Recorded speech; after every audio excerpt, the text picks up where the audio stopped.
हाँ मुफ्ता साहब हो रहा है। हो रहा है, दिन ब दिन हो रहा है। जितने दिन ज़्यादा जाएंगे ये दिवालिया की तरफ चले जाएगा और एक दिन आएगा कि हम श्रीलंका की पोजीशन में चले जाएंगे। तो वो हम नहीं चाहते definitely। हाँ हम नहीं चाहते और यकीनन ये बात है कि जितनी जल्दी इलेक्शन हो जाए ये मुल्क जो है सरवाइव कर जाएगा। इनके मुताबिक बजट अवामी नहीं था, ऐसे ही है? जी बिल्कुल, अवामी नहीं था। अवामी बजट नहीं है। अमीरों का था? ये अमीरों का भी नहीं है ना गरीबों का बजट। ये हमारा बजट नहीं है, ये बाहर का बजट है? बजट, ये अमेरिका का बजट, IMF का बजट है। IMF का बजट है ये। इन दोस्तों, मैं महेंद्र शर्मा स्वागत करता हूं वन वर्ल्ड हिंदी में आपका। उम्मीद करता हूं आप खुश और स्वस्थ हैं। दोस्तों आइए दिखाते हैं पाक मीडिया की एक और लेटेस्ट डिबेट, क्योंकि अभी हाल ही में जो पाकिस्तान में बजट आया है उस बजट में जनता को क्या क्या दिया गया और क्या क्या बोझ डाला गया इस पे चर्चा की गई है पाकिस्तानी लोगों के साथ इस मीडिया एंकर ने। क्योंकि कहीं ना कहीं पाकिस्तान में जो इमरान खान का जो गवर्नेंस था उसका नतीजा अब पाकिस्तान भुगत रहा है। और ये इस वीडियो में भी आप देखोगे लोग इमरान खान को भी कोसते हुए नजर आ रहे हैं। तो कहीं ना कहीं आज इमरान खान की वजह से पाकिस्तान में जो डॉलर का रेट है वो भी बढ़ चुका है। और पाकिस्तान के आम लोगों से इस रिएक्शन में पूछा गया है कि आप क्या समझते हो कि अब इस बजट में आप पे क्या क्या फर्क पड़ेंगे। तो कहीं ना कहीं IMF से भी लोगों ने बताया कि IMF से आने वाला लोन भी पाकिस्तान के अवाम का बोझ ही होगा। तो दोस्तों देखिए डिबेट और वीडियो और कमेंट में अपनी प्रतिक्रिया जरूर दें। लास्ट में आपसे रिक्वेस्ट करूंगा, चैनल पर नए हैं तो चैनल को सबसे पहले सब्सक्राइब करें, लाइक शेयर कमेंट जरूर करें। दोस्तों जय हिंद, वंदे मातरम, भारत माता की जय। दोस्तों हाँ मुफ्ता साहब हो रहा है, दिन ब दिन हो रहा है। जितने दिन ज़्यादा जाएंगे ये दिवालिया की तरफ चले जाएगा और एक दिन आएगा कि हम श्रीलंका की पोजीशन में चले जाएंगे। तो वो हम नहीं चाहते definitely। हाँ हम नहीं चाहते और यकीनन ये बात है कि जितनी जल्दी इलेक्शन हो जाए ये मुल्क जो है सरवाइव कर जाएगा। इनके मुताबिक बजट अवामी नहीं था, ऐसे ही है? जी बिल्कुल, अवामी नहीं था। अवामी बजट नहीं है। अमीरों का था? ये अमीरों का भी नहीं है ना गरीबों का बजट। ये हमारा बजट नहीं है, ये बाहर का बजट, ये अमेरिका का बजट, IMF का बजट है। IMF का बजट है ये IMF का ना, ये अमीरों का, ना पाकिस्तानी अमीरों का बजट है, ना पाकिस्तानी गरीबों का बजट है। इनके मुताबिक ये IMF का बजट है, बाहर का बजट है। लेकिन क्या इस बजट से कुछ तब्दीलियाँ आ सकती हैं, रूनुमा हो सकती हैं, लाई जा सकती हैं या फिर नहीं? ये एक अहम सवाल है जो हम लोगों से जानेंगे। होता ये है कि अपोजिशन जो है वो मज़ाहमत करती है किसी भी ऐसे बिल पे, बजट की किसी ऐसी शिक पे जिस पे वो समझती है कि अवाम दोस्त नहीं है। लेकिन हमने इस बार सिनेरियो बिल्कुल मुख्तलिफ देखा। हमने इस बार मिफ्ता इस्माइल साहब को बगैर हेडफोन्स के देखा, क्योंकि अपोजिशन नाम की तो कोई चीज़ थी ही नहीं। तो आप समझते हैं कि तरीके इंसाफ का रोल यहाँ पे मिस आउट हो गया, हो सकता था, बेहतर हो सकता था? देखें ऑपोजिशन इस वक्त मेरा का जिस तरह अगर पार्टी अगर पहले तरीके इंसाफ से हुकूमत कर रही होती तो मेरा का सिनेरियो कोई चेंज नहीं होना था। पेट्रोल इस वक्त 270 पे ही जाना था, तो इनके आने से भी कोई फ़र्क नहीं पड़ना था। ये महंगाई है चलती जा रही है, अब किसी को समझ नहीं आ रही मेन मसला क्या है। ऑयल रिजर्व है दुनिया के कम हो रहे हैं 2050 तक। महंगाई कहाँ पे खड़ी है? जैसी ऑयल प्राइसेस सारी बढ़ती है सारी ऑटोमेटिक सारी प्राइस बढ़ जाती हैं।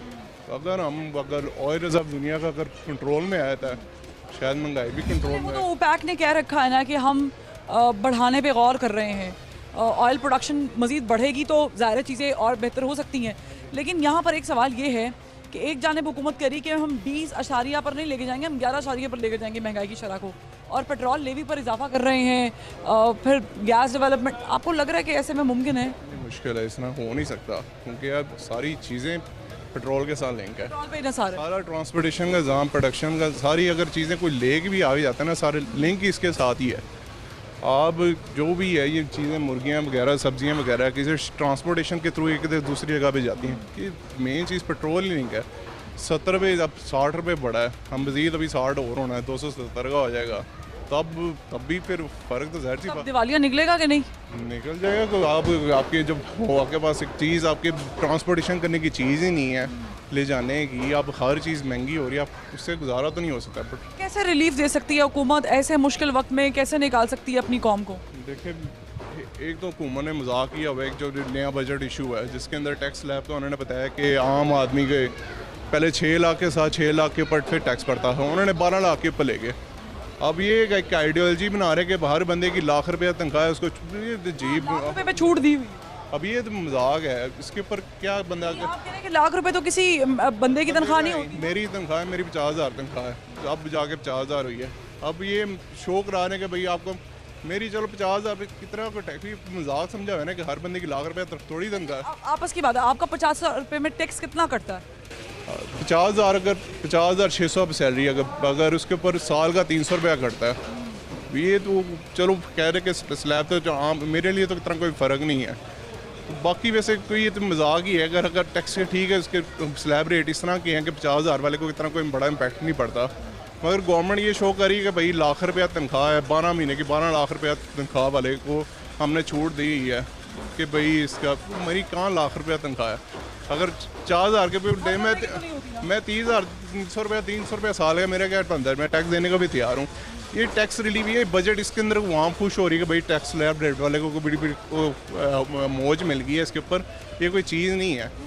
इस तरह ये कोई बजट होता है किसी और चीज़ का। अगर जो बिजनेस जो प्रोप्राइटर है जिनके विद होल्डिंग टैक्सेस वगैरह कटते हैं 5.5, अगर ये जिनके नॉन फाइलर हैं, जिन नॉन फाइलर के ऊपर 9% डबल कटा हुआ है, मगर नॉन फाइलर के ऊपर सुकून दे दें जो गरीब आदमी है। अभी ये फाइलर नॉन फाइलर के ऊपर 9% विद होल्डिंग टैक्स है।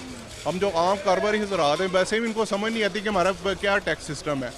हर दिन हुकूमत FBI हमें 161 के नोटिस भेजती रहती है कि भाई आपको पकड़ के हमने रगड़ देना, हमें पैसे दो। तो यार गरीब बंदे हैं, कुछ खुदा का खौफ करो। नो पर आप क्या समझते हैं? कहने का मकसद ये है कि ये इनकी बात जो कि इन्होंने बड़ी ज़बरदस्त बात की है, होना ये चाहिए था कि हुकूमत, चूँकि हम बचपन से सुनते आ रहे हैं मुल्क नाजुक सूरत हाल से गुजर रहा है, अब की बार थोड़ा चेंज हो गया ट्रेंड। अब की बार हुआ कि हम मुश्किल फ़ैसले कर रहे हैं। मुल्क तो गुजर ही रहा है नाजुक सूरत हाल से, तो कभी बेहतरी की तरफ गया ही नहीं था किसी हुकूमत की बकौल। लेकिन यहाँ पर एक नया ट्रेंड जो आ गया है, हम मुश्किल फ़ैसले कर रहे हैं। तो जो मुश्किल फ़ैसले हो रहे हैं उसमें वाक़ईतन बड़े बड़े मुश्किल फ़ैसले कर दिए। आपने एक तरफ कहा कि हम गरीब आवाम को रिलीफ देने की कोशिश कर रहे हैं। 2,000 रुपये का आपने झंडा भी दिखा दिया, लहरा दिया। अब 2,000 रुपये में एक गरीब आदमी मुझे बताएं कि अपने बच्चों को ट्यूशन पढ़ा सकता है? मुमकिन नहीं है। घी पूरा कर सकता है जो कि 500 पे चला गया है? मुमकिन नहीं है। क्या गरीब आदमी बिजली का बिल 2,000 रुपये में दे सकता है? कतई मुमकिन नहीं है। तो ये जो 2,000 रुपये अपने गरीब लोगों के लिए किया है, मुझे ये बता दें कि वो इस 2,000 का करेंगे क्या? आपने कहा कि आप महंगाई की शरह को नीचे करेंगे, तो जनाब मुझे ये फॉर्मूला समझा दें कि वो नीचे करेंगे कैसे। एक जानिब आप पेट्रोल बढ़ाएंगे तो दूसरी जानिब आप कैसे एक्सपेक्ट करते हैं कि जो हमारे मुल्क में ज़ख़ीरा अंदोज़ी है, मुनाफाखोरी है, वो ख़त्म हो जाएगी, वो कम हो जाएगी, और जो रेट हैं जो ट्रांसपोर्ट के ज़रिए बढ़ जाते हैं, मुर्गी, आटा, चीनी, दाल से लिए गए हैं, और जिस तरीके से बजट पेश किया गया है, पाकिस्तान का दिवालिया होने से बच गया है या अभी भी चांसेस हैं? इनसे जान लेते हैं। अस्सलाम वालेकुम। मुझे बताएं कि क्या तहरीक इंसाफ अगर असम्बली में होती तो जो हुआ है बजट पेश करते हुए मुख्तलिफ हो सकता था? यकीनन जी मुख्तलिफ होता। क्या कहते हैं, तहरीक इंसाफ होती तो इतना जो है ख़राब बजट नहीं आता। इन्होंने भी IMF के आगे घुटने टेकने ही हैं, ठीक है जी, लेकिन ये कि अब ये जो है ज़्यादा बुरी हालात करके जो है IMF के आगे घुटने टेकेंगे। तो तहरीक इंसाफ की हुकूमत होती तो क्या कहते हैं बजट भी बहुत सही होता, उन्होंने कंट्रोल किया हुआ था, उनकी अंडरस्टैंडिंग हुई थी IMF के साथ, तो बजट बहुत अच्छा होता। तो ये जो मिफ्ता इस्माइल साहब ने कहा कि हम दिवालिया होने से बचा रहे हैं, और आपको लगता है कि जो जिस किस्म का बजट पेश किया गया है, और IMF ज़ाहिर है चूँकि हमें प्रोग्राम लेना है, हमें ये बेल आउट पैकेज चाहिए, तो आपको लग रहा है कि वाकई दिवालिया होने से बच गया कि नहीं अब दिवालिया हो गया है? नहीं, दिवालिया तो खैर नहीं होता, क्योंकि इन्होंने IMF की डायरेक्शन के मुताबिक काम करना है, ठीक है जी। तो वो IMF ऐसी इनको डायरेक्शन देगा कि जिससे ये जो है दिवालिया ना हो, और इनको उस पर अमल करना पड़ेगा। तो दिवालिया तो नहीं होते, लेकिन ये है कि क्या कहते हैं तहरीक इंसाफ होती तो जो पहले चल रहा था उससे बेहतर होता। यानी तहरीक इंसाफ अगर असेंबली में मौजूद होती, अपोजिशन डेस्क पर, अपोजिशन जगह पर, तो फिर ये सब चीज़ें ना होती, ऐसे सर बेहतर होता। चले मैं और लोगों से जान लेती हूँ क्या तरीके इंसाफ के होने से कोई फ़र्क पड़ता है? क्योंकि ना होने से तो जो हमने देखा कि जो तरीक़ाकार हुआ है वो तो हमारे सामने है, तो क्या ना होने से फ़र्क पड़ता है? अस्सलाम वालेकुम सर। तरीके इंसाफ ने क्या ये फैसला ठीक किया कि वो असेंबली में ना रहते? बजट के मौके पर अगर वो होती तहरीक इंसाफ अपोजिशन साइड पर, फ़र्क पड़ सकता था?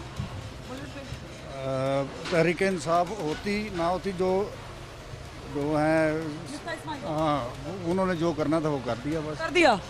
क्या किया उन्होंने? वो जो भी किया, महंगाई कर दी, हर चीज़ पे देखे पेट्रोल महंगा करवा दिया, खाने पीने की चीज़ें महंगी हो गई, आम इंसान की पहुंच से बहुत दूर हो गई हैं, और ये हुकूमत में जो भी बैठे हैं खिचड़ी पकी हुई है और ये लूट रहे हैं बस। आप कह रहे हैं कि जो हुआ है वो तहरीक इंसाफ होती या ना होती उससे कोई फ़र्क नहीं पड़ता? जी जी क्या मुल्क अब सही डायरेक्शन में जा रहा है? क्योंकि मिफ्ता इस्माइल साहब कहते दिवालिया कोई नहीं जा रहा, नहीं जा रहा, कोई तवक्को भी नहीं है। नहीं तवक्को भी नहीं, मौजूदा हुक्मरानों से तवक्को नहीं है। मौजूदा हुक्मरान ये भी तो कह रहे हैं कि ये 1 साल में हम चीज़ें डायरेक्शन ठीक कर लेंगे। और ये कहने की बातें हैं, ये पहले भी 10 साल कर चुके हैं, क्या किया है इन्होंने? पीटीए वाले भी तो ये कहते थे, इमरान खान साहब ने हमेशा ये साल, मौका ही नहीं दिया उनको, तो आपने मौका ही नहीं दिया, छीन लिया उनसे। आप कह रहे हैं कि छीनी हुई हुकूमत भी नहीं चल रही, नहीं चल रही, नहीं चल रही, नहीं चल रही। ठीक है, चल रही है नहीं चल रही ये तो वक्त ही बताएगा। अस्सलाम वालेकुम सर, बजट कैसा लगा ये तो मैं आपसे पूछूंगी, लेकिन बजट में क्या अपोजिशन जो किरदार अदा करती है, अवाम ने वो मिस किया कि जो अपोजिशन किरदार अदा कर सकती थी? अपोजिशन तो है ही नहीं ना, अपोजिशन कहाँ, वो तो सारे बाहर बैठे हुए हैं इस्तीफा दे के। तो वो अंदर आ जाते, वो अपना किरदार अदा करते। करना तो चाहिए था, लेकिन अभी जो राजा रियाज साहब मतलब अपोजिशन लीडर हैं इस वक्त, और नून के लीडर जो उनको टिकट लेनी है आगे, तो वो क्या अपोजिशन का किरदार अदा करेंगे? ये तो बस ऐसे ही आपस की गेम है, इनकी प्लानिंग है, मिल बांट के खा रहे हैं, मुल्क का बेड़ा गर्क कर दिया हुआ है। गरीब आवाम का कोई भी नहीं सोचता, ना सोच रहे हैं, महंगाई बहुत ऊपर चलेगी आपके साथ। था कि बजट ऐसा होगा? नहीं, बजट का मतलब अब ये तो आवाम दुश्मन बजट है, इसको आप आवाम दोस्त बजट नहीं कह सकते। नहीं, ये गरीबों का बजट नहीं है, गरीबों का बजट नहीं, अमीर अमीर तर हो रहा है, गरीब गरीब तर हो रहा है। ठीक है, पेट्रोल की प्राइसेस कहाँ चली गई, जब डेफिनेटली मतलब अभी आप लोग मीडिया का रोल बड़ा अच्छा है, कम से कम इनकी पुरानी तकरीरें इनके सामने आ जाती हैं कि रात को कुछ बोलते हैं, सुबह कुछ बोलते हैं, इनको शर्म भी नहीं आती कि हमने रात को क्या बयान दिए हैं। वो पीपल पार्टी हो, वो नून हो, वो तरीके इंसाफ हो, हमें इससे किसी से कोई गर्ज नहीं है। अगर यही हुकूमत कहती है कि हम मुश्किल फैसले ले रहे हैं, तो 1 साल में आपको लगता है चीज़ें बेहतर हो जाएंगी before we go to election? देख नहीं, मेरा ख्याल है कि इन्होंने अगर ये अभी जो बातें कर रहे हैं कि अब इमरान खान हमारे लिए मुश्किलात छोड़ के गया, तो फिर उनको ही करने देते, 1-1.5 साल तक खुद सब्र कर लेते। वो अगर नहीं तो अवाम फैसला करती, क्योंकि जो लोग इमरान खान को लेके आए वो अब रियलाइज़ कर रहे थे कि ये काम नहीं हो रहा। लेकिन मेरा ज़ाती राय ये है कि इनके आने की वजह से अब इमरान खान की जो है इजाफ़ा हुआ है, उसमें इज़्ज़त में, मकबूलियत में इजाफ़ा हुआ।